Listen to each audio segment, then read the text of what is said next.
आज जो आपके साथ बातचीत हो रही है वो दहेज को लेकर के हो रही है और देश में दहेज मुक्त भारत का एक नारा भी है और एक लक्ष्य भी है। और जैसे विकसित भारत का एक उद्देश्य है और विकसित भारत बनाने के मार्ग में बहुत सारी सामाजिक कुरीतियाँ, सामाजिक बुराइयाँ हमारे सामने खड़ी हैं, उन बुराइयों का निराकरण आमजन कैसे करेगा, इसमें विद्यार्थियों की बड़ी भूमिका हो सकती है और होनी तय है।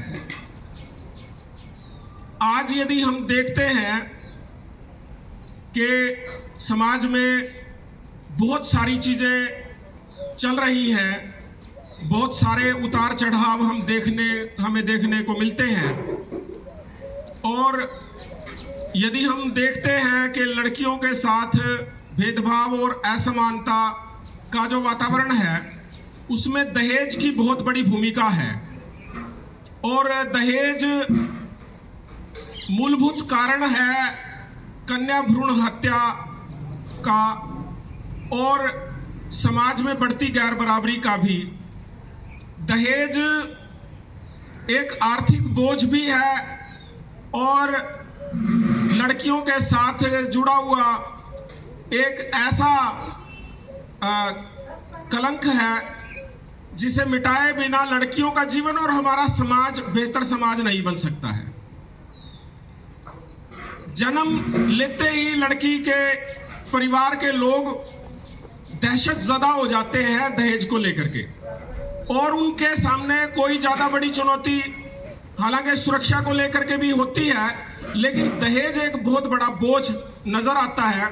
और इसीलिए दहेज की वजह से और असुरक्षा के वातावरण की वजह से लड़कियों को बोझ माना जाता है हमारे समाज में। तो यदि हम दहेज को समाप्त करने के लिए हमें काम करना है तो बच्चों को, युवाओं को इस मामले में आगे आना होगा, क्योंकि बड़े लोग पता नहीं किस तरह से इसको समझेंगे।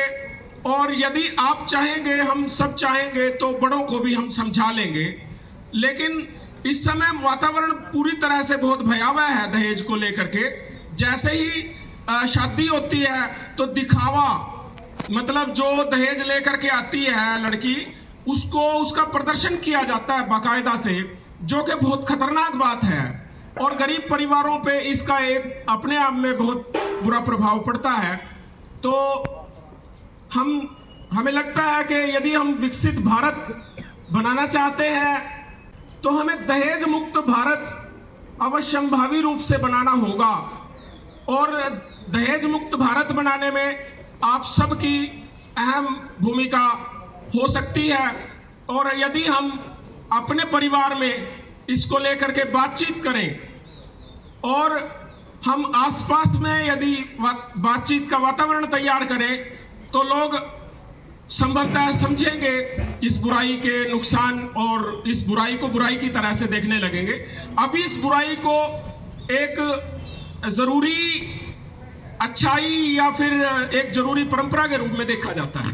तो आज का दिन इसी बुराई का प्रतिषेध करने का दिन यहाँ पे स्कूल में प्रधानाचार्य महोदय श्री राम कुमार सैनी जी के दिशा निर्देशानुसार रखा गया है। और एक नारा मैं बोलना चाहता हूँ और आपने उसमें साथ देना है। दहेज नहीं बेटी को प्यार दो, ये लाइन मैं बोलूँगा। आपने बोलना है शिक्षा व संपत्ति का अधिकार दो। क्या बोलना है? संपत्ति का अधिकार दो। दहेज नहीं बेटी को प्यार दो, शिक्षा और संपत्ति का आधार दो। ऊंची आवाज में बोला जा सकता है। दहेज नहीं बेटी को प्यार दो, शिक्षा और संपत्ति का आधार दो। शिक्षा व संपत्ति का आधार अधिकार दो।